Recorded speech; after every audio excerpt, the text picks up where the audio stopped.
Alors, bienvenue à toutes et à tous dans ce premier jour, c'est déjà fait, ce premier jour de la semaine de la philo, qu'on appelle la Philo Week depuis quelques années déjà. Cette semaine de la philo est un événement particulier pour nous parce que nous voulons nous relier par la semaine de la philo à la Journée internationale de la philosophie promue par l'UNESCO depuis de nombreuses années. Et en fait, cette semaine internationale, cette journée internationale de la philosophie, elle promeut justement une philosophie active, une philosophie qui sert au dialogue interculturel, qui sert à l'amélioration de chacun et à l'amélioration du monde. Et c'est comme ça que l'UNESCO le présente. Et c'est très intéressant, vous l'imaginez bien, parce que c'est comme ça que nous présentons la philosophie depuis 1957. Et c'est comme ça que nous la concevons comme quelque chose qui n'est pas une démarche uniquement intellectuelle, qui est une démarche active, une démarche participative de la cité au sens où l'entendaient les Grecs, et qui donc nous permet de nous relier et d'avancer vers un monde meilleur.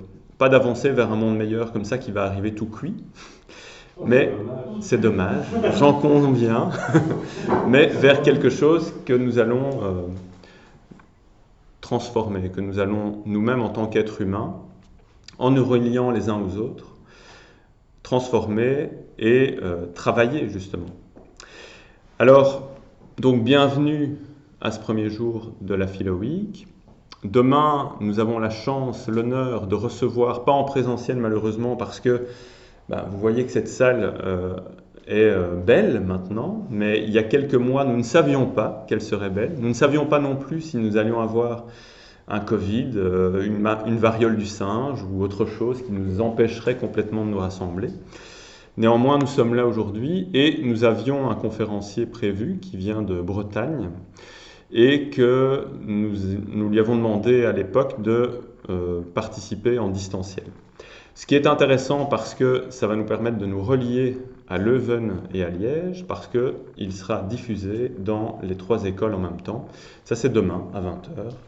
Il va nous parler des écoles de philosophie avec comme thème principal: est-ce que la philosophie peut nous aider à mieux vivre? Il faut savoir que le thème de la semaine de la philosophie, c'est le symbole, la dynamique du symbole, et que donc nous allons aborder ça aujourd'hui avec justement cette idée générale de la dynamique du symbole, avec, vous connaissez bien toujours notre manière de faire, il y aura évidemment des propositions pratiques à la fin de la conférence. Demain, on pourrait se dire c'est pas tout à fait dans le thème, mais en fait c'est totalement dans le thème, parce que je vais vous parler aujourd'hui justement d'une approche du sacré que toutes les écoles de philosophie antiques, renaissantes, et certains modernes avaient encore cette idée en tête, en tout cas la philosophie médiévale aussi, etc. Cette idée du sacré, qui est quelque chose de très important et d'indépassable, que nous allons justement traiter aujourd'hui. Donc ça va relier les différentes écoles que nous allons voir demain. Mercredi, il faudra choisir, parce que la Philo Week grandit et les années qui viennent vont encore beaucoup plus amener des choses telles que celle-là. Il y aura à Bruxelles plusieurs événements sur les mêmes jours, donc 2-3 événements un jour, 2-3 événements un autre jour, 4-5 même peut-être. Et donc il faudra choisir, parce qu'on veut vraiment construire un festival, et on veut que cette Philo Week ne soit pas uniquement la Philo Week de notre école, mais la Philo Week de tous les amoureux de la sagesse, qu'ils soient artistes, qu'ils fassent des conférences politiques, des conférences plus philosophiques, des conférences plus spirituelles, ou, comme je le disais tout à l'heure, de l'art ou des tas de choses telles que celle-là, quoi. Et donc, on va faire ça de plus en plus. Donc, il faudra choisir à ce moment-là, hein, si on vient à Bruxelles, à Liège, à Leuven, dans quelle langue, et c'est un petit peu comme ça. Donc, mercredi, 2 conférences, une à Liège sur la symbolique du Seigneur des Anneaux, et une autre à Leuven en néerlandais sur exactement le sujet que nous traitons aujourd'hui, donc évidemment traité à la manière de Chloé, parce qu'on est tous différents, et donc on va pouvoir compléter et enrichir justement cette idée. Et alors, jeudi, nous terminons la Philo Week avec un banquet, mais avant le banquet, nous aurons l'honneur aussi de recevoir un conférencier, John Paulet, qui vient pour nous parler de la symbolique dans la psychothérapie, et donc passer du symbole au numineux, numineux voulant dire quelque chose qui s'approche du sacré, justement. Et donc le sacré dans la psychothérapie, il faut savoir qu'il est jungien, alors évidemment c'est logique qu'on aille un petit peu vers cette dimension sacrée, et donc il va traiter ça à partir de pratiques qu'il fait, notamment le jeu de sable, etc. Donc voilà pour le programme de cette semaine, très chargé, mais on va tout de suite rentrer dans le vif du sujet avec l'approche du symbole. Alors, pour préparer cette conférence, comme je le fais souvent, je suis rentré dans une démarche symbolique. C'est un petit peu justement cette idée que nous avons, qu'il faut pratiquer les choses pour pouvoir bien les comprendre, et une fois qu'on les a bien compris, pouvoir bien les dire, et surtout bien les agir. Donc, j'essaierai qu'il n'y ait pas trop de paroles vaines ce soir, même s'il faut quand même aborder le symbole par plusieurs aspects théoriques que j'aborderai également, qui sont importants. On est dans une conférence, donc on va aller plus loin dans le théorique et un tout petit peu moins dans la pratique que d'habitude, mais ça nous permettra à tous d'approfondir quelque chose et de pouvoir après l'utiliser dans plusieurs choses que nous ferons après dans des pratiques dans notre quotidien. Donc je vais vous parler aujourd'hui de l'approche symbolique, de la dynamique du symbole. Parce que le symbole, nous allons le découvrir à travers cette soirée, c'est quelque chose qui justement n'est pas statique. On pourrait se dire que le symbole est un objet, et c'est vrai, hein, on n'en a pas justement aujourd'hui parce que la déco n'est pas encore faite, mais si vous prenez n'importe quel symbole, si vous allez voir l'hôtel de ville de Saint-Gilles qui est magnifique ici, il y a des tas de symboles dessus, si vous allez voir l'hôtel de ville de Bruxelles, qui est très beau aussi, il y a plusieurs symboles dessus. Donc en général, c'est une statue, c'est quelque chose qui est une image. Ça peut être une statue, ça peut être sur un bout de papier. En général, c'est un objet. Et cet objet, on pourrait se dire que c'est juste un objet. Mais en fait, pas du tout. Et c'est comme ça que nous allons rentrer dans la dynamique du symbole. Cet objet met en place une dynamique à l'intérieur de nous-mêmes. Bizarrement. Et on va essayer de comprendre pourquoi, justement, aujourd'hui. Mais d'abord, traitons de l'origine du symbole. Parce que le symbole, ça nous dit quelque chose, son étymologie nous dit quelque chose, en tout cas son utilisation précoce nous dit quelque chose. Qu'est-ce que le mot symbole a recouvert au tout début ?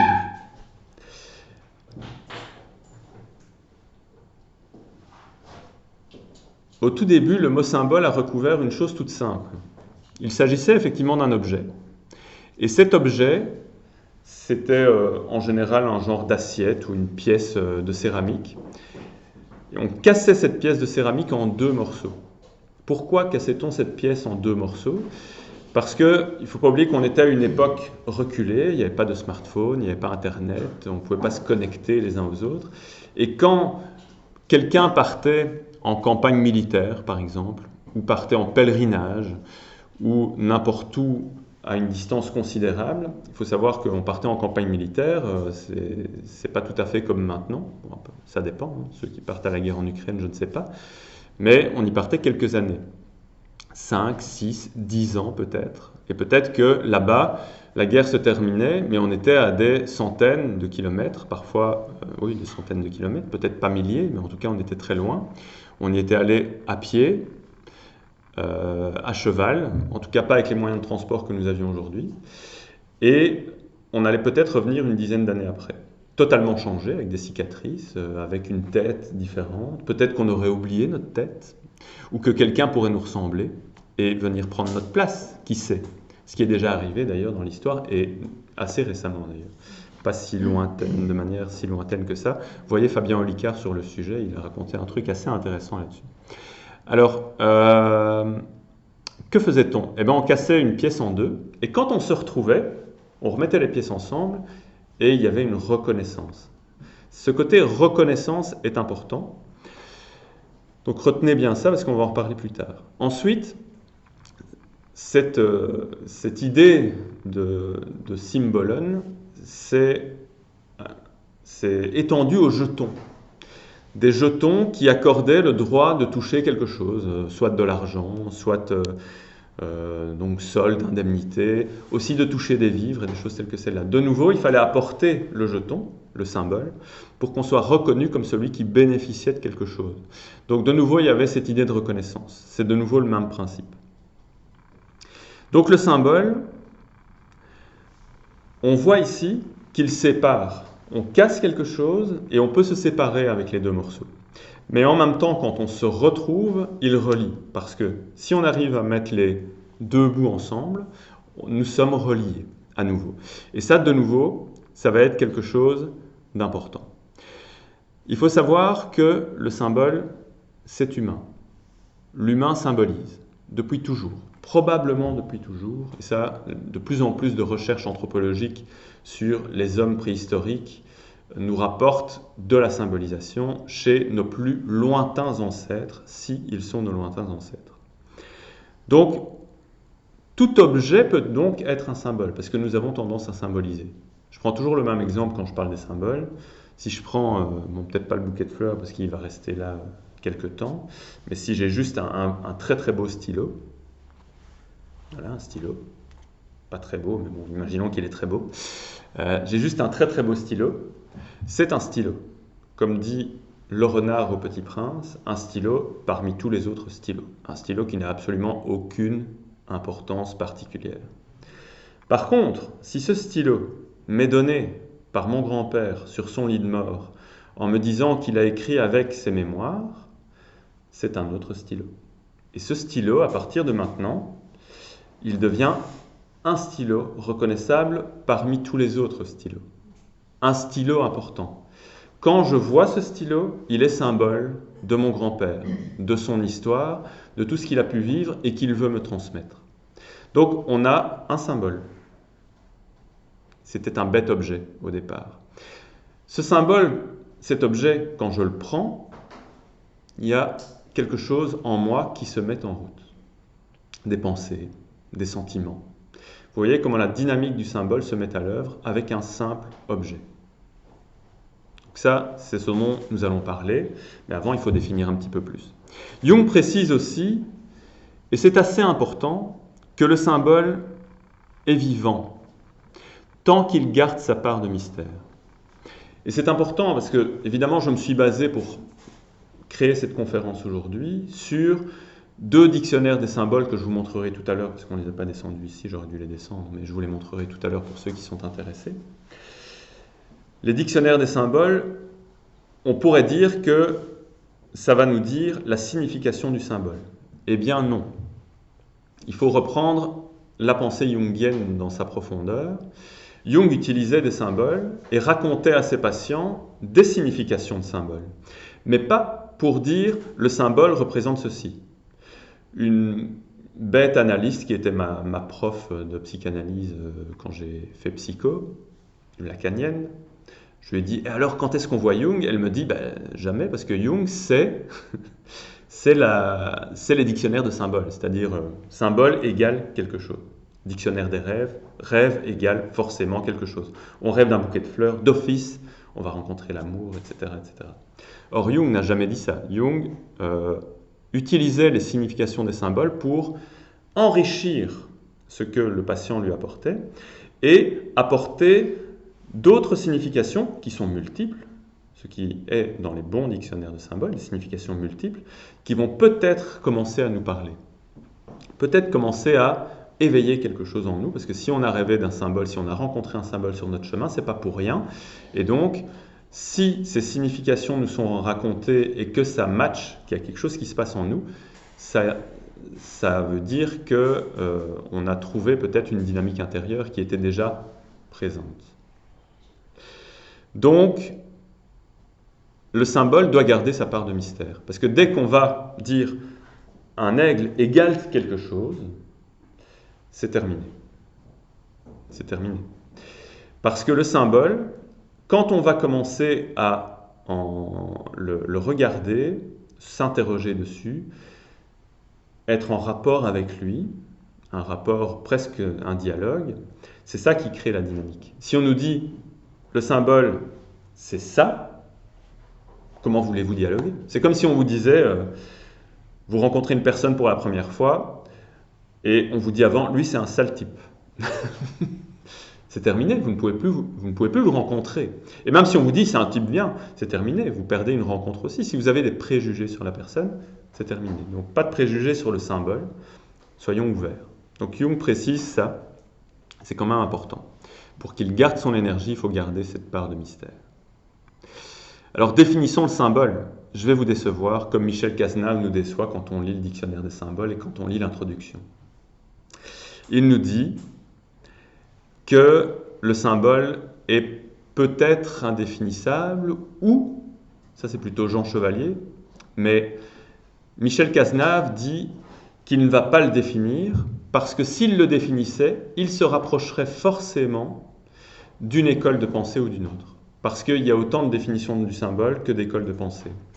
Il se rapprocherait d'une discipline, parce que le symbole est utilisé dans l'histoire, dans la philosophie des religions, dans les sciences sociales, dans les multiples psychanalyses, avec des définitions parfois différentes, dans la religion elle-même, dans la magie, etc., avec des définitions totalement différentes. Donc si on se hasarde à définir le symbole, on se rattache forcément à quelque chose, et donc on perd de nouveau cette part de mystère. Mais quand même, on va quand même essayer de comprendre un tout petit peu ce que c'est. Jean Chevalier nous dit que le symbole échappe quand même à toute définition, car il est à la fois hors cadre, et en même temps, il inclut plusieurs cadres imaginaires. C'est-à-dire que le symbole, à l'intérieur d'un symbole, il y a des tas de significations différentes qui se rassemblent, et parfois même des significations très contradictoires. Et c'est peut-être ça qui crée la dynamique. Bon, on peut quand même tenter d'en approcher certaines caractéristiques. Un symbole est une image. Jusque-là, ça va. Qui contient plusieurs significations, parfois contradictoires. Le symbole est important dans la plupart, je pourrais même me hasarder à dire toutes les civilisations. On retrouve de la symbolisation dans toutes les civilisations, on retrouve des symboles dans toutes les civilisations. Le symbole semble constitutif du fonctionnement humain. Il a une importance particulière pour la plupart d'entre nous. Nous tous symbolisons. Et comme je l'ai dit tout à l'heure avec cet exemple, nous utilisons la dynamique symbolique, quoi que nous fassions, nous allons symboliser.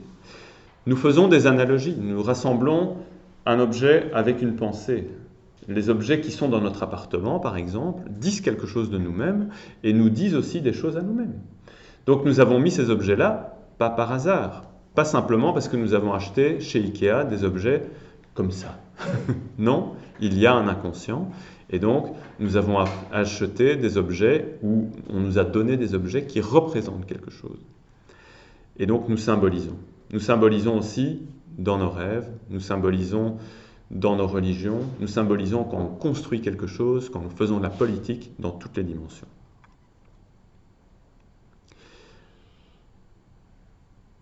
En étant porteur de sens, ce symbole, il peut nous parler. Ça, c'est un tout petit peu plus bizarre, mais nous parler dans le sens qu'il éveille quelque chose en nous. Quelque chose que nous pouvons ressentir et comprendre. J'imagine que la plupart d'entre nous sommes entrés dans un lieu symbolique, une cathédrale, un temple, toute chose où il y a un symbole qui nous parle. Je parlais de l'hôtel de ville de Saint-Gilles, qui est magnifique, dans lequel il y a une symbolique. Le chemin de Saint-Jacques-de-Compostelle, avec l'hôtel de ville ou la Grande Place de Bruxelles, qui est son départ naturel. Là, il y a des tas de symboles. Et j'imagine que chacun d'entre nous, nous sommes arrivés là, et certains symboles nous ont frappés. Qui ici ne s'est jamais retrouvé dans cette situation où, dans une cathédrale, un vitrail avec le reflet du soleil dedans, une statue particulière avec son expression, des tas de choses, un drapeau avec des tas de symboliques dessus, un symbole en pierre, une statue, des tas de choses. Et que nous retrouvons là avec un accès à une autre dimension, une émotion particulière, une sensation particulière et des idées qui viennent. Donc il nous parle. Alors la pierre ne nous parle pas, c'est une projection, mais une projection profonde. Ce n'est pas une projection uniquement de notre inconscient parce que nous avons vécu quelque chose avec notre papa ou notre maman quand nous étions petits. ça peut aller plus loin, ça peut parler de choses qui sont beaucoup plus profondément ancrées chez nous et ancrées dans l'inconscient collectif, dirait Jung, ou dans les archétypes, dirait Platon. Le symbole est vivant. Alors là, il faut peut-être expliquer autre chose, parce que est-ce qu'une statue de pierre est vivante? Alors je connais des gens qui sont versés dans la magie, qui nourrissent des statues de pierre. D'ailleurs, ils vont lui porter des offrandes, mais ça, c'est pas tout à fait nouveau. Si vous avez déjà été en Inde, moi, c'est pas mon cas, mais je connais des gens qui y sont déjà allés, qui m'ont raconté pas mal de choses. On apporte de la nourriture aux statues en Inde. Au Japon, en Thaïlande, on va leur donner à manger, on leur apporte du riz, on leur apporte des tas de choses telles que celle-là. On sait très bien que la statue ne va pas, pendant la nuit, bouger et manger le riz. Par contre, le riz se désagrège, part dans l'invisible, disparaît à un certain moment, etc., etc. Donc il y a quelque chose qui se passe du passage du visible à l'invisible. C'est ça, cette vie. Cette vie, nous lui donnons. En étant face à un symbole, en pensant avec lui, en vibrant avec lui, en réfléchissant avec lui, en étant totalement pris dans cette dynamique symbolique, en donnant cette énergie, nous donnons vie au symbole. Le symbole qui est aussi, d'une certaine manière, partie de nous-mêmes. Donc, il est vivant. Il est vivant par l'énergie que nous lui donnons et par toute l'énergie que les humains d'avant lui ont donnée en le construisant, en lui donnant à manger, en le regardant, le contemplant, le commentant, etc., etc. Dernière chose que j'aurais envie de vous dire aujourd'hui par rapport au symbole, c'est que c'est un livre ouvert sur l'inconscient et sur l'inconscient collectif, le monde des idées, sur ce que nous portons en nous d'inconscient dans un sens très large. Dans le stylo ici, ça exprime un invisible. L'invisible, si mon grand-père me donne ce stylo et qu'il est toujours là, vivant, qu'il est dans la pièce à côté, ce stylo exprime de toute façon déjà un invisible. Tout ce qui est dans la pièce ici à côté, disait Baudouin de Charneux quand il avait fait les conférences chez nous en parlant de l'invisible, tout ce qui est dans la pièce à côté est invisible à nos yeux. Néanmoins, c'est là. Mon grand-père, s'il était vivant aujourd'hui et qui m'avait donné ce stylo, serait chez lui, invisible à mes yeux actuellement, même si je peux le faire apparaître en pensant à lui. Mais ça ne veut pas dire qu'il n'est pas là.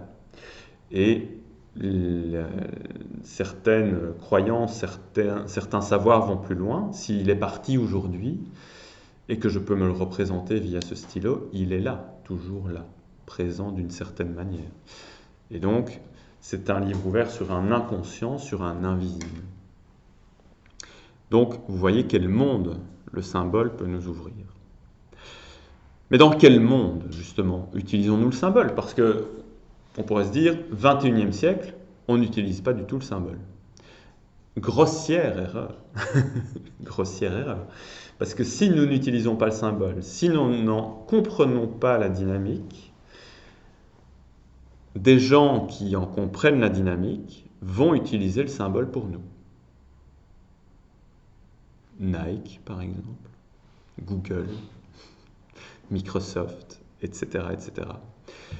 Et vont nous vendre des choses grâce à la dynamique symbolique. Donc évidemment, c'est une utilisation toujours un peu magique, parce que parfois, on achète des choses et on ne sait pas pourquoi on les a achetées.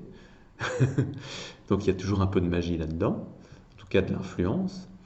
Mais c'est une utilisation quand même, par rapport à ce que je vais vous dire du symbole maintenant, qui est quand même très abattardie. Alors quel est le cadre anthropologique du symbole? Eh bien, on se situe dans l'anthropologie du sacré.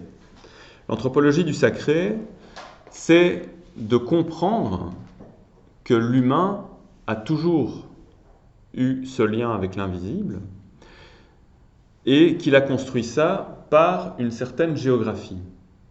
Une géographie physique, une géographie émotionnelle et mentale. Et c'est ça le sacré. Le sacré, qu'est-ce que c'est? Le sacré, comme le dit Mircea Eliade, il nous appelle Mircea Eliade un des grands penseurs de l'anthropologie du sacré, Eliade, un très très grand. C'est un historien des religions. Alors il nous dit que le sacré, c'est un élément de la structure même de notre conscience. ou de notre inconscient, en tout cas de notre psychisme, de l'intérieur de nous-mêmes. C'est un élément de la structure humaine, le sacré. Le sacré, on ne peut le définir que par son pendant, le profane. Et sacré, tout ce qui n'est pas profane, et profane, tout ce qui n'est pas sacré.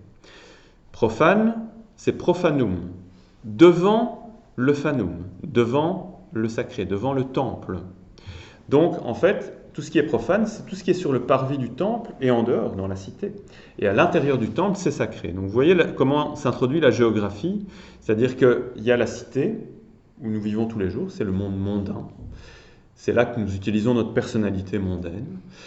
Et si nous avançons vers le parvis du temple, où les anciens recevaient la religion, là, vous étiez on approchait le sacré, on vous donnait quelques clés pour être un peu meilleur, etc. Et si vous étiez admis à rentrer dans le temple, là, vous étiez dans le sacré. Le sacré, c'est quelque chose qui est proprement humain, qui représente quelque chose d'intérieur et d'intouchable, quelque chose d'important, de tellement important qu'on va le respecter très fort. J'y reviendrai tout à l'heure avec Rudolf Otto, mais on peut déjà le comprendre avec ceci, il ne faut surtout pas perdre le stylo, parce qu'il est devenu sacré pour moi. Si je le perds, c'est une catastrophe, étant donné qu'il a toute une importance symbolique, donc il devient sacré. Je vais le prêter à quelqu'un, mais attention, si je le prête à quelqu'un, attention, ce stylo est sacré pour moi, il va falloir que tu en prennes extrêmement soin. C'est ça le sacré. Le sacré, c'est introduire une dimension d'importance capitale, d'une valeur beaucoup plus grande, et il y a une échelle hiérarchique. Le stylo, parmi tous les stylos, est plus important que tous les autres stylos. Le cœur d'une église, l'intérieur d'un temple, le corps d'un humain, etc., etc., sont des choses sacrées. On est dans une société désacralisée, donc réenchantons le monde et redécouvrons ce qui est encore sacré pour pouvoir justement mettre de l'importance sur certaines choses. Donc Eliade nous parle du sacré comme étant quelque chose de profondément humain et il nous dit même, Eliade, que vivre en tant qu'être humain est déjà un acte religieux parce que c'est un acte de religion au sens large, de reliance, religion, religare, se relier, de se relier à quelque chose d'invisible. Parce que nous pouvons symboliser, nous pouvons avoir accès à l'invisible. Et être un humain signifie, pour Eliade, être religieux, c'est-à-dire être un homme symbolique, un homme qui peut justement symboliser. Ça nous amène à la dimension d'homo symbolicum. Eliade n'a pas du tout été le seul à traiter de ça. D'ailleurs, Eliade a participé au cercle Eranos. Si vous êtes un peu intéressé par l'histoire du symbolisme et de la psychanalyse, mais même de la physique quantique, de l'anthropologie, de la sociologie, etc., intéressez-vous au cercle Eranos. Le cercle Eranos, c'est quelque chose d'extraordinaire qui se passe dans les années 60 et qui a continué un peu après, puis qui est mort de sa belle mort. C'est une rencontre entre tous les grands penseurs qui veulent penser le lien entre les choses. Là, on a, et j'en cite que quelques-uns, Mircea Eliade, Carl Jung, Gilbert Durand, Henri Corbin, Karl Kerlieny, Aniela Jaffe, Marie-Louise von Franz, James Hillman, Pierre Hadot, Henri Atlan. C'est pas mal. Et alors, si on veut compléter ces penseurs-là, aujourd'hui encore, Edgar Morin n'est pas décédé, donc il est toujours là. Il a pensé justement cette idée du lien entre le côté imaginaire et le côté rationnel, qu'il fallait remettre selon lui en lien. Trinh Xuan Tuan, astrophysicien extrêmement connu, qui parle de la beauté des formules mathématiques et physiques. John Stone, historien des sciences, etc., etc. Sans oublier évidemment, je ne vais pas les citer tous ici, les ésotéristes, qui ont écrit beaucoup des plus beaux textes par rapport aux symboles, sans trop parler de symboles, parlant d'archétypes, etc. Mais il ne faut pas les oublier parce que finalement, tous les autres en sont les descendants, en le disant ou sans le dire, parce que c'est les plus beaux, parmi les plus beaux textes là-dessus. Elena Petrovna Blavatsky, Stanislas de Guaita, etc., etc. Beaucoup de très très grands penseurs là-dedans. Alors, l'homo symbolicum, c'est justement ce que eux traitaient en étant physiciens quantiques, en étant anthropologues, sociologues, etc. Ils traitaient de l'homme qui a cette capacité de symboliser. Ils parlaient de l'homme traditionnel qui est capable de penser rationnellement, mais aussi irrationnellement. Les deux pensées étaient totalement liées. La pensée rationnelle, qui parle, qui divise, qui calcule, et d'un autre côté, la pensée mythique, la pensée symbolique, qui va nous faire rentrer dans un monde totalement magique, du lien avec les arbres, avec l'univers, avec les humains. Par quels outils? Le mythe, le rite, le symbole, qui sont des outils qu'on utilise depuis toujours pour ça, et que nous utilisons encore aujourd'hui, parce que nous créons nos propres rites. Simplement, un rituel matinal est un rite que nous créons, par exemple, qui a une force symbolique parfois pour nous.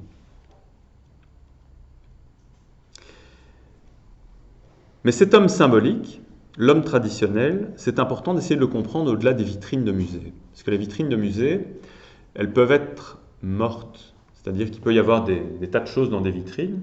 Si nous n'apprenons pas à rentrer en lien avec ce qu'il y a à l'intérieur de ces vitrines, eh bien, nous n'y mettons plus cette énergie et donc nous n'avons plus ce dialogue avec ce qui se passe. Or, ça peut nous apprendre énormément de choses.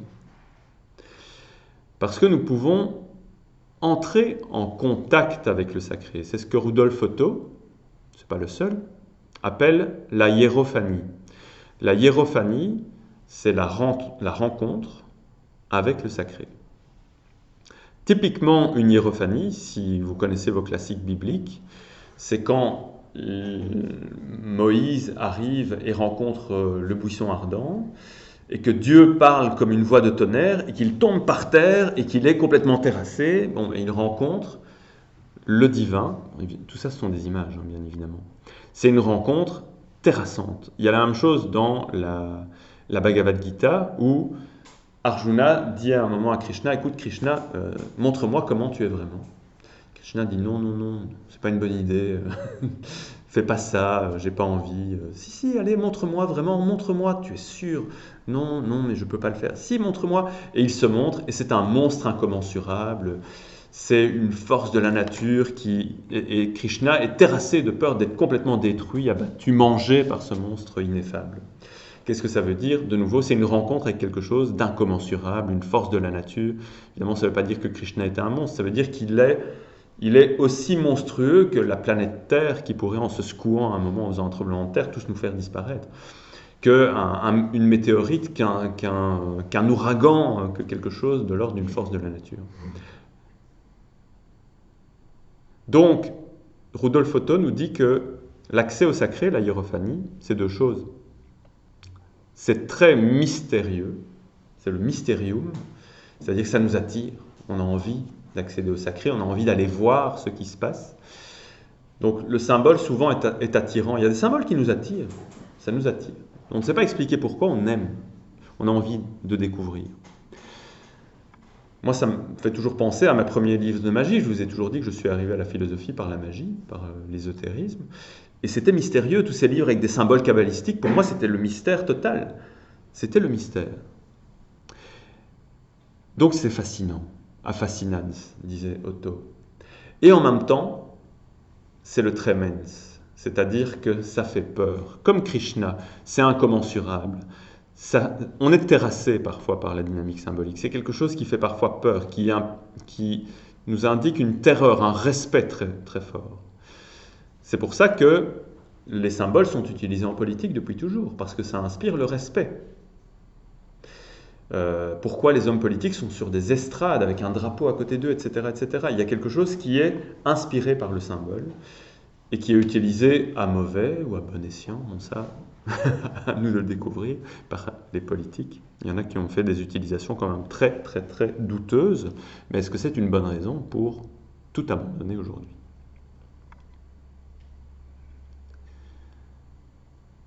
Dernière chose, comme le dit Edgar Morin dans La méthode, il est essentiel de réconcilier pensée rationnelle et pensée mythique symbolique. Ce sont deux fondements du fonctionnement de l'être humain. un fonctionnement ne va pas sans l'autre, une logique ne va pas sans l'autre. Et il ne faut pas croire, comme l'ont fait les humains du 19e siècle, que parce que nous avons la science, bon, on ne croit plus ça aujourd'hui heureusement, parce que nous avons la science qui explique tout, qui résout tout, nous sommes meilleurs que les Égyptiens, qui n'avaient pas la science qui explique tout et qui résout tout. Nous sommes rationnels, nous ne sommes plus des enfants comme ces pauvres vieux ancêtres qui pensaient qu'un chacal était un dieu. Or aujourd'hui, on ne peut que battre en brèche ce qui est dit là, hein, donc on ne peut plus penser comme ça. Et comme le dit Edgar Morin, qui était un précurseur, rassembler pensée mythique et pensée symbolique, comme l'ont fait les Égyptiens, parce qu'il ne faut pas croire que les Égyptiens n'avaient pas une pensée rationnelle. Il y avait une pensée rationnelle chez les Égyptiens, très rationnelle, et il y avait aussi une pensée mythique symbolique, et les deux étaient liés. Nous, on a une pensée rationnelle, et on a totalement abandonné la pensée mythique symbolique. Mais ce serait peut-être intéressant de la redécouvrir. Pourquoi ? Eh bien parce que le symbole a des fonctions. Et vous allez voir tout de suite à quoi ça sert, le symbole. Et ça sert à quelque chose de tout à fait fou, en fait. À plein de choses. Alors la première fonction, c'est la fonction exploratoire. Là, je pense tout de suite à Platon. Platon nous fait une allégorie de la caverne. L'allégorie de la caverne, elle va nous parler de tas de choses qui sont contenues dans un tout petit texte qui raconte des prisonniers dans une caverne qu'un philosophe délivre et le prisonnier rencontre des tas d'obstacles et finit par sortir de la caverne. Histoire toute bête. Mais en fait, on pourrait écrire des dizaines, d'ailleurs ça a été fait, faire des films, écrire des livres, etc., des romans ou des livres théoriques sur ce petit mythe de la caverne qui est un chapitre de la République, un petit chapitre de la République. C'est extraordinaire ce truc. C'est Socrate qui raconte à son ami, imagine que les humains sont dans une caverne. C'est tout.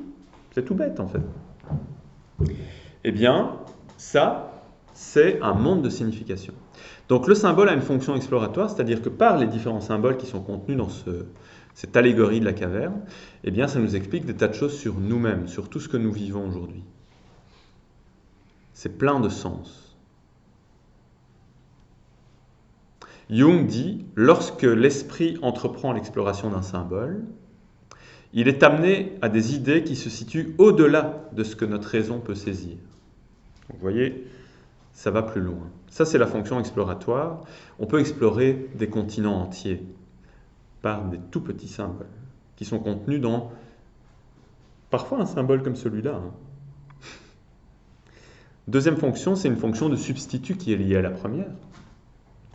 Selon Jean Chevalier, auteur du dictionnaire des symboles, Michel Cazenave qui préside l'encyclopédie des symboles de Larousse. Hein. Ici, je parle de Jean Chevalier. Pour moi, c'est les deux dictionnaires de symboles les meilleurs qui existent. Donc, je vous les recommande vivement. La fonction de substitut, Jean Chevalier nous dit, il se substitue, le symbole, en guise de réponse, de solution, de satisfaction à une question, à un conflit, à un désir, qui demeure en suspens dans l'inconscient. Donc, il a une utilité existentielle, le symbole. On se pose parfois des tas de questions et vient en rêve un symbole. Ou vient une expérience humaine que nous vivons, quelqu'un qui arrive, une coïncidence, et ça, c'est signifiant pour nous. Ça répond à quelque chose, à une question. Troisième chose, le symbole a une fonction médiatrice. Médiatrice, je l'ai déjà dit tout à l'heure, il jette des ponts entre deux choses, entre le visible et l'invisible, entre le ciel, la terre, le conscient, l'inconscient, le blanc, le noir. Le symbole jette des ponts entre ces réalités-là parce qu'il rassemble les contraires. Le plus beau symbole qui rassemble les contraires, en tout cas le plus parlant, vous le connaissez tous. Vous me le citez ? Le yin, le yang, le taiki, évidemment, c'est le symbole qui nous montre bien que ça rassemble des contraires. Mais il y a des tas d'autres symboles qui rassemblent des contraires. Parce que dans tous les symboles, au-dessus c'est le ciel, en bas c'est la terre. c'est aussi les 4 directions. Donc ça rassemble les 4 directions en une chose, etc., etc. Vous retrouvez tout ça dans les symboles. Ça relie. Ça nous relie aussi à l'invisible, à mon grand-père, des tas de choses. Quatrième chose, il relie aussi les civilisations autour de l'intériorité humaine qui est universelle parce que vous retrouvez des symboles qui sont communs à toutes les civilisations. Des symboles qui sont en tout cas comparables. Parfois, ce n'est pas tout à fait le même, il y a 2-3 variations, mais c'est la même signification qui est présente dans plusieurs civilisations différentes. C'est quand même fou cette histoire. Et donc, ça nous permet de rencontrer des symboles. C'est la fonction universalisante et ça nous permet de pouvoir rencontrer les civilisations au-delà de ce qu'elles sont et de pouvoir s'ouvrir à différentes civilisations. Que les civilisations se relient entre elles aussi. Ce que Mircea Eliade a fait dans son traité d'histoire de religion, d'ailleurs. Allez voir, c'est intéressant. Ensuite, la fonction pédagogique et thérapeutique, le mythe de la caverne de Platon. Le mythe de la caverne de Platon, c'est de la pédagogie. Platon est un excellent pédagogue, un des meilleurs, visiblement, parce que le mythe de la caverne a parlé à tout le monde jusqu'à Matrix. Donc, ça veut dire que Jean Cocteau, etc., on pourra en citer des tas d'autres. Hein. Le mythe de la caverne a été revu et revu et revu et revisité, c'est-à-dire que tout le monde le connaît aujourd'hui. Si vous parlez aujourd'hui de Matrix ou du mythe de la caverne, tout le monde sait plus ou moins ce que c'est, et tout le monde est touché par ça. Ça nous apprend des tas de choses sur nous-mêmes. Donc ça a une fonction pédagogique, le symbole. Le symbole va nous apprendre des choses. C'est pas grave. On en a d'autres. C'est qu'il a plus de... Il n'y a plus de place sur la... C'est pas grave. Alors, c'est pédagogique dans le sens que la pédagogie nous fait apprendre des choses et donc nous transformer. En apprenant, on se transforme. C'est thérapeutique aussi, parce que la thérapeutique, c'est exactement ça. C'est la transformation. Et je reprendrai le sens même, la base du mot thérapeute, thérapeutesse. Les thérapeutesses, c'était un groupe de philosophes qui vivaient dans le désert aux abords d'Alexandrie. Et on les appelait thérapeutesses parce que c'était ceux qui prenaient soin de l'être. Et donc, c'est ça thérapeutique. C'est non seulement ça nous apprend quelque chose, c'est pédagogique, ça nous permet de nous transformer, mais ça prend soin de ce qu'il y a en nous-mêmes, ça prend soin de l'être. Bon, évidemment, ça a une fonction socialisante, parce que les symboles relient. Hein, quand vous avez des immenses meetings politiques avec des symboles derrière, il y a des tas de gens devant qui sont reliés. Les religions, autour d'un symbole, d'un dieu ou de quelque chose, relient des tas de croyants, des tas de fidèles. Cette fonction socialisante, on peut l'utiliser nous-mêmes, autrement que dans la religion ou dans des politiques parfois perverties. On peut l'utiliser par contre pour rassembler des gens autour d'une idée chouette, et ça on va en parler un petit peu tout à l'heure. Donc ça c'est la fonction socialisante. Il y a une fonction de résonance. Résonance parce que ça met en route en nous-mêmes une dynamique. Quand on est avec le symbole, on résonne, on vibre avec ce symbole. On parle parfois de vibration, les New Age, qui sont un petit peu parfois aériens, parlent de la vibration, etc. Mais ils n'ont pas tout à fait tort, en fait. C'est vrai qu'il y a certainement quelque chose dans la physique quantique qui peut nous expliquer ça. Hein. La matière, c'est de la vibration déjà. Mais ce n'est pas uniquement ça. C'est-à-dire qu'il y a une corde en nous-mêmes qui vibre à l'unisson d'autres cordes. Quand on rencontre quelqu'un qu'on aime, par exemple, ça vibre fort. Les papillons dans le ventre, ça vibre très fort. Et chez l'autre aussi, enfin on espère. Et donc si les deux cordes vibrent en même temps, à l'unisson, il se passe quelque chose de merveilleux. Ça crée quelque chose de très beau. C'est la même chose avec le symbole. Il y a un symbole qui arrive. La dynamique des contraires crée un genre de vibration, hein, parce qu'il y a ça et ça en même temps. Ça crée dans notre esprit un truc, c'est bizarre, ce truc. D'ailleurs, quand vous regardez le taïki, parfois vous avez des illusions d'optique. Le noir et le blanc, ça fait des trucs bizarres dans nos yeux. Mais c'est ça, il y a une vibration. Et en nous, ça vibre, ça bouge, il y a une vie qui se met en place. C'est ça la fonction de résonance. Une mise en mouvement. La fonction transcendante, J'en ai plus qu'une après, vous inquiétez pas. C'est la plus importante, la dernière. La fonction transcendante, c'est-à-dire que, justement, il y a des contraires dans les symboles. Ce qui est intéressant, c'est que ça nous permet de relier des contraires. Et c'est important de relier les contraires. Parce que quand on relie les contraires, on accède à une réalité au-delà. Le blanc est lié de manière incommensurable au noir. Il n'y a pas de blanc s'il n'y a pas de noir. Il n'y a pas de noir s'il n'y a pas de blanc. Il n'y a pas de lumière s'il n'y a pas de sombre. C'est comme ça. Donc ça veut dire que les deux termes opposés sont d'office liés, comme dans les Marvel, pour prendre des exemples que les plus jeunes d'entre nous connaissent. Il n'y a pas de héros sans le méchant. Ça n'existe pas. C'est comme ça. La dimension, le héros et le méchant, c'est Sixième Sens, non pas Sixième Sens, Incassable qui a beaucoup parlé de ça justement, il a vulgarisé cette idée. Il n'y a pas de héros sans méchant.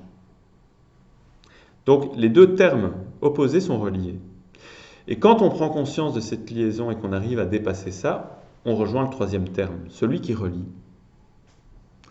Le terme qui dépasse, nous permet de dépasser les contradictions. C'est important de dépasser les contradictions.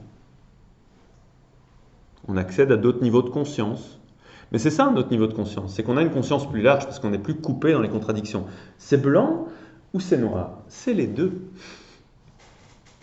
Le taïki, il est blanc et noir.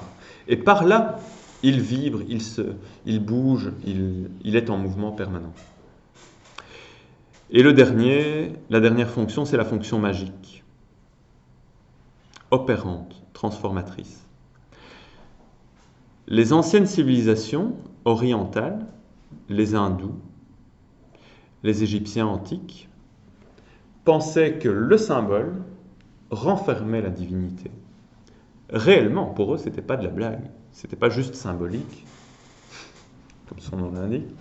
Ce n'était pas de la blague. C'était vraiment, ils pensaient vraiment que si on construisait la chose avec les proportions qu'il fallait, d'où les pyramides, d'où les divinités avec des proportions dorées, etc., etc., si on le faisait bien, l'idée, parce qu'ils ne pensaient pas non plus que les dieux, c'était forcément un chacal et des machins, non, l'idée descendait dans l'objet. Et ça, c'est la magie. La magie des talismans. Les talismans, c'est arrivé en Europe par la découverte des civilisations antiques et surtout orientales. Parce que les chrétiens ne faisaient pas ça. Ils ne faisaient pas ça. Même les Romains et les Grecs, pas tout à fait exactement comme les Égyptiens. Mais par leur contact avec les Égyptiens et les Indiens, ils ont commencé à faire ça. Et donc c'est ça la fonction magique, c'est-à-dire que le symbole renferme quelque chose qui va avoir une puissance. C'est ce que disaient les mages de ces époques-là. Pour nous, qu'est-ce qu'on fait avec ça? C'est que le symbole a effectivement quelque chose d'important pour nous. Par l'imitation. Si nous imitons le symbole, nous allons créer en nous, débloquer en nous, des puissances, du pouvoir. Napoléon le savait bien, parce que lui, il a été chercher plein de symboles de l'Empire, de l'Égypte, de Rome, de Grèce, il a tout mis et il a imité ça. C'est-à-dire, si le symbole c'est rectitude, moi je vais être droit sur mon cheval, machin. On n'est pas obligé d'aimer Napoléon pour ça, hein. Mais ce serait l'idée de, le symbole me permet, si j'ai un symbole de rectitude chez moi, chaque fois que je vais le voir, j'arrive comme ça, je fais ah, j'imite le symbole. Je deviens plus droit. Mais droit, ça veut dire aussi que si quelqu'un veut compter sur moi, il sait que je vais être droit. Pas que je vais lui faire des entourloupes. Non, je vais être droit. Si on a un symbole d'invisible et d'intériorité, je vais avoir plus d'intériorité. Parce qu'à chaque fois que je vais le voir, je vais essayer de découvrir ce qu'il y a dedans et de découvrir ce qu'il y a en moi, etc. L'imitation du symbole me permet, et c'est ça le dialogue magique avec le symbole, c'est justement de découvrir des choses qui ne sont pas dans l'objet. C'est juste parce qu'il est en face de moi, je les découvre en moi. Moi, je trouve ça magnifique. Vous imaginez un bête objet de la matière plus ou moins belle et harmonieuse, me fait découvrir des territoires énormes enfouis à l'intérieur de moi.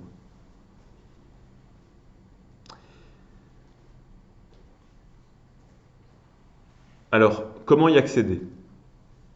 Le rêve, d'abord. Le rêve est considéré par les premiers psychanalystes, et avant eux aussi, comme la voie royale vers l'inconscient. Jung nous dit, le rêve nous communique en un vocabulaire symbolique, c'est-à-dire à l'aide de représentations imagées et sensorielles, des idées, des sensations, des jugements, des conceptions, des directives, des tendances, qui, refoulées ou ignorées, étaient inconscients. Alors, le rêve, c'est bizarre.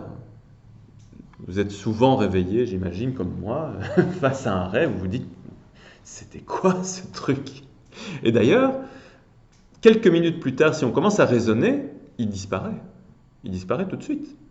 C'est pour ça que quand on dit je vais utiliser mes rêves, il ne faut surtout pas raisonner. Vous vous levez, vous prenez le carnet et le bic, et vous écrivez. Parce que sinon, c'est fini. Le rêve disparaît par la raison.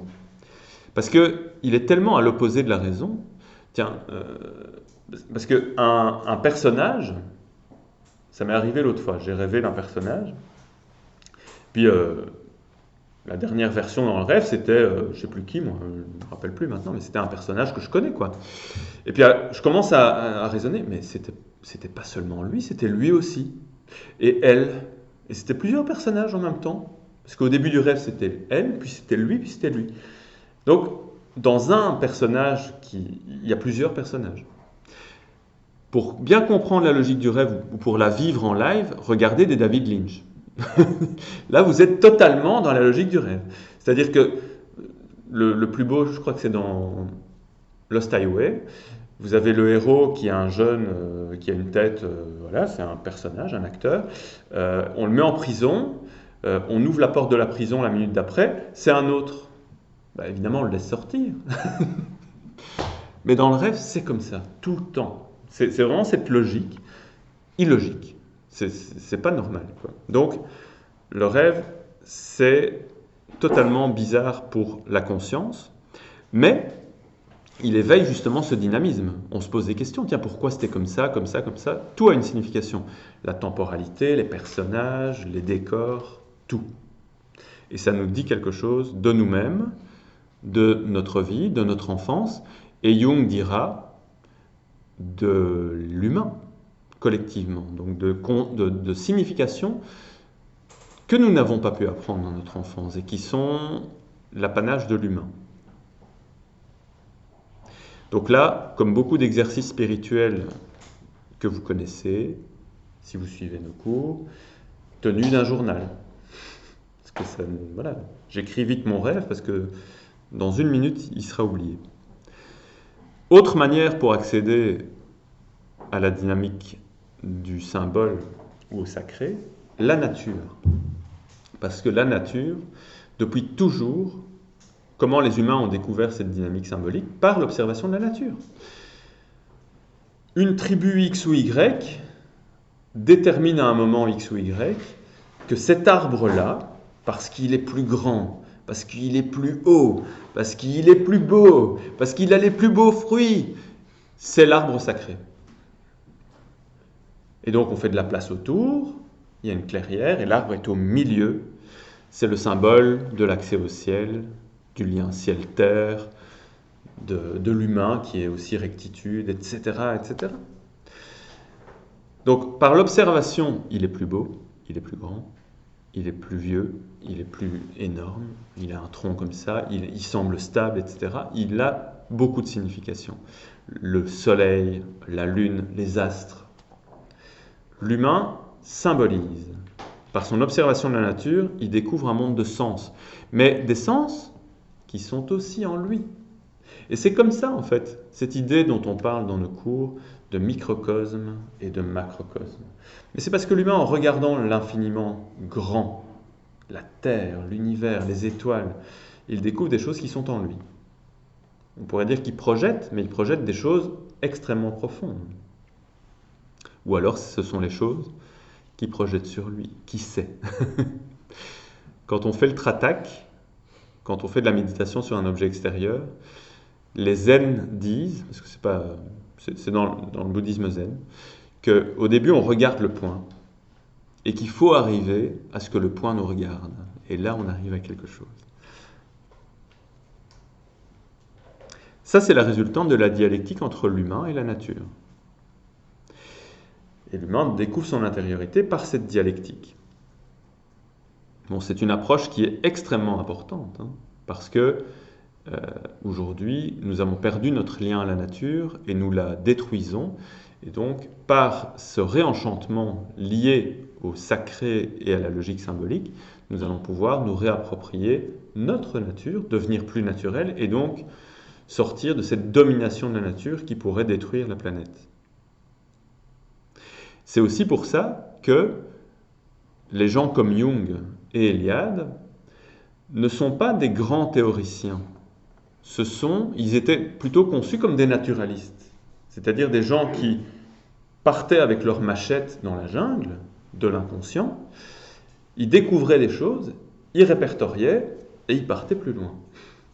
Les autres ont expliqué après. Eux, ils ont défriché.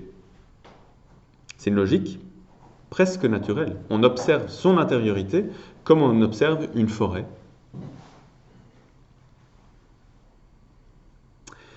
Autre logique intéressante, on arrive bientôt à la conclusion, c'est la logique des symboles et de la destinée. Ça, je trouve que c'est une logique qui doit garder son mystère, qui est mystérieuse, qui n'est pas du tout New Age, parce qu'on pourrait le penser, mais Jung n'était pas du tout là-dedans. Et c'est Jung qui a été le premier à parler de ça, et puis beaucoup ont continué après à faire des recherches, même avec des physiciens quantiques d'ailleurs, très intéressantes ces recherches. C'est la question de la destinée. Bon, c'est pas nouveau comme idée. Des symboles dans la destinée. Parce que depuis toujours, l'humain interprète la nature, le vol des oiseaux, les entrailles d'un animal, le mouvement des astres, le marc de café. Il lit dans la nature son histoire,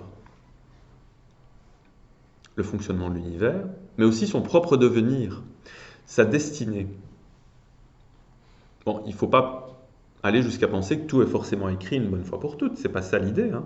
Mais plutôt d'observer les mécanismes de la nature, et une fois qu'on les a compris, de se dire que si il y a un mécanisme qui commence, vous prenez une bille, vous la mettez au-dessus d'un rail qui descend, et puis ce rail va s'arrêter à un moment, il va être horizontal, et il y a un frein au bout, ben vous pouvez dire que si vous lâchez la bille là, la bille va descendre, elle va freiner parce que ça ne descend plus, qu'elle va toucher le mobile avec une certaine force. On peut plus ou moins calculer ça. Donc si toutes les billes qu'on va mettre là-haut, toutes, sauf si elle est carrée, mais si toutes les billes sont sphériques, elles vont arriver jusque-là. Donc, en fait, c'est un petit peu cette logique. Si on connaît le mécanisme de la destinée humaine, on peut se dire que si on a commencé par A, B, le C devrait arriver à un moment. Donc c'est, pour les anciens et pour Jung, c'était une expression d'une loi qui va arriver jusqu'à son terme. Et donc, Jung nous parle des coïncidences signifiantes, c'est-à-dire que dans notre quotidien, le symbole peut apparaître par une coïncidence qui a du sens pour nous. On rencontre telle personne à tel moment, justement aujourd'hui je te rencontre toi. On rencontre tel symbole à tel moment, justement ça parle de ce que je suis en train de vivre intérieurement. En fait, Jung dit que c'est possible, après sa discussion avec Wolfgang Pauli, qui est un physicien quantique, au tout début de la physique quantique, il dit que c'est possible parce que l'archétype, l'imaginaire, peut transgresser. Il peut passer de l'invisible au visible, il peut passer du psychisme au monde réel. Et donc il peut se manifester dans le monde réel. Bon. Je ne vais pas, ce serait une conférence à part entière, mais je voulais le mentionner parce que ça me semble extrêmement intéressant. Et ça ouvre des champs de recherche. Il y a des gens très sérieux qui sont en train de faire des recherches là-dessus. Donc je trouve que c'était intéressant quand même de le mentionner parce que ça a son sens. Et peut-être que certains d'entre nous, ça nous est déjà arrivé d'avoir une coïncidence signifiante Et on peut aussi, dans notre journal, tenter d'en percer la signification, en fait. Bon, deux dernières choses, c'est symbole et association, très important. Parce que je pense que les associations sont aujourd'hui essentielles dans la construction de nos civilisations, et même dans la construction d'une nouvelle civilisation. Parce qu'on voit que la politique politicienne, particratique même, perd du terrain. Donc la démocratie perd du terrain, ce qui peut être extrêmement problématique. Et donc il est nécessaire de réenchanter la démocratie. Et je pense, et je suis pas le seul à penser, que ça va être par les associations que nous allons pouvoir réenchanter la démocratie. Par des associations qui se relient les unes avec les autres, qui créent des micro-sociétés ouvertes sur le monde et qui décident ensemble de faire un monde meilleur. Et pour se relier, on peut utiliser le symbole.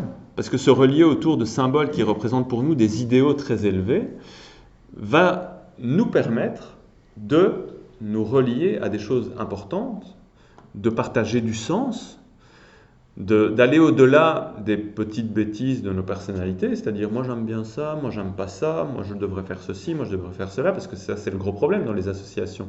Si vous avez approché d'une manière ou d'une autre une association où vous êtes dans un lieu où on travaille, vous savez ce que c'est moi j'aime pas, moi j'aime bien, oui mais alors tu devrais aimer, mais alors tu... Et ici aussi, hein, c'est normal. Sauf que grâce à cette approche symbolique, on peut dépasser par le haut. C'est ça qui est intéressant. Oui, d'accord, on aime ci, on n'aime pas ça, mais qu'est-ce qui nous relie? Et il y a plein de choses qui nous relient. Et parfois, c'est un symbole qui représente ce qui nous relie, ou des symboles. Parce que les symboles donnent du sens aux actions collectives.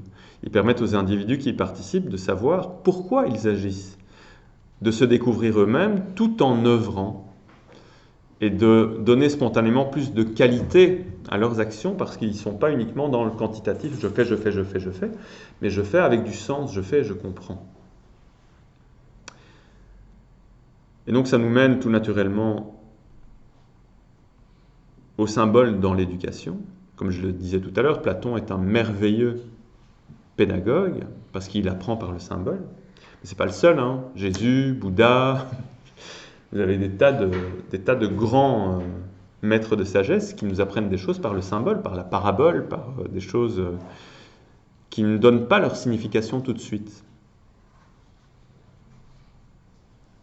Et c'est vrai que la dynamique symbolique, elle est heureusement toujours présente dans le monde de l'école. Bon, je travaille dans le monde de la jeunesse aujourd'hui, donc je connais beaucoup d'écoles. Et pas pas dans un quartier totalement défavorisé, non, à Woluwe, Saint-Lambert, Woluwe, Saint-Pierre. Donc, c'est pas pour vanter ces quartiers-là, d'autant plus que ce que j'y vois, c'est souvent des écoles en perte de sens, où il y a des manques très, très, très criants de moyens, et aussi de moyens pour que les enfants aiment l'école. Heureusement, il y a d'autres courants. On peut citer Montessori, on peut citer René Barbier, qui n'est pas très connu, mais il gagne à être connu. Il se base sur Krishnamurti et sur Jung pour amener une autre vision de voir l'école. Et c'est un prof d'université Paris 5. Donc, c'est pas... Voilà. Pour vous dire que dans le monde universitaire, il y a quand même des choses intéressantes qui se passent. Et puis un peu plus ancien, mais qui existe toujours aujourd'hui et que j'aime particulièrement, les écoles Steiner. Parce que là, on est dans le monde de l'imaginaire pour les enfants, et puis après, on rentre petit à petit dans le rationnel. Et ça, je trouve ça très intéressant. Les mouvements de jeunesse, Baden-Powell, par exemple, utilisaient énormément les symboles pour travailler avec les enfants. Et les enfants, ça leur parle tout de suite parce que c'est leur langage. L'approche rationnelle à elle seule avec les enfants, ils vont finir par s'ennuyer et avoir des problèmes. Par contre, l'approche symbolique, l'approche réenchantée, l'approche magique avec les enfants, mais ils rentrent dedans tout de suite. Ça marche pour eux tout de suite parce que c'est leur langage, surtout les petits. C'est ce que fait Steiner d'ailleurs, il commence avec ça au début. Bon, j'arrête avec la pub pour Steiner, j'aime beaucoup. Mais... Donc c'est important d'utiliser cette faculté imaginaire chez les enfants parce que c'est quelque chose qui va leur permettre d'aimer apprendre. Et donc on peut utiliser la motricité fine par des jeux de doigts, se relier aux saisons. L'enfant comprend tout de suite, les feuilles tombent, il y a des feuilles mortes, on va pouvoir en faire une décoration et faire quelque chose, il comprend tout de suite. Son esprit d'aventure aussi, en allant à la rencontre de la nature, en courant dans les bois, en faisant des choses intéressantes pour lui aussi. Sa sensibilité en rentrant en contact avec des personnages inspirants. Comme on n'a pas pu le faire nous-mêmes dans les écoles que nous avons fréquentées quand nous étions plus petits, il est important aujourd'hui de le faire dans des écoles de philosophie. Mais bon, voilà. On peut aussi changer le monde pour les enfants qui viennent après. Et en guise de conclusion, je parlerai des symboles et de la magie. Parce que toutes les approches que nous avons décrites ce soir utilisent le symbole comme un monde de signification, avec lequel on peut dialoguer, à partir duquel nous pouvons nous inspirer, découvrir des terres inconnues, intérieures, extérieures, et que nous pouvons même imiter. L'imitation est à la base de l'approche magique du symbole. Le symbole nous inspire, et si on en imite plusieurs caractéristiques, comme je le disais tout à l'heure, notre vie, notre trajectoire changerait vers plus de rectitude, plus d'intériorité, plus de profondeur. Une vie plus riche parce qu'on accepterait les contraires, plus courageuse, plus aventureuse. Nous pourrions développer des associations qui ont une réelle influence sur le cours des choses. Nous pourrions participer à l'histoire, car c'est ce qu'ont fait les humains depuis toujours. Découvrir ce qu'ils avaient de plus profond, de plus beau, de plus vrai, de plus juste, de meilleur en eux-mêmes et dans la nature, pour tenter de le matérialiser en un chef-d'œuvre, celui d'une vie. Ce qui a donné des grands personnages de l'histoire, ou celui d'une civilisation. Ce qui a donné l'Égypte, Rome, l'Empire chinois, les Mayas, la Renaissance italienne et j'en passe. C'est un voyage qu'on peut entamer aujourd'hui. On peut redécouvrir ce que notre intériorité peut nous enseigner, ce que la nature peut nous dire, et on peut le transposer dans le réel. On peut alors construire un monde meilleur, et on peut tout simplement être meilleur soi-même. Je vous remercie de m'avoir écouté et on peut passer, si vous le souhaitez, à des questions, réflexions, et ça peut aussi se faire autour d'un verre par la suite.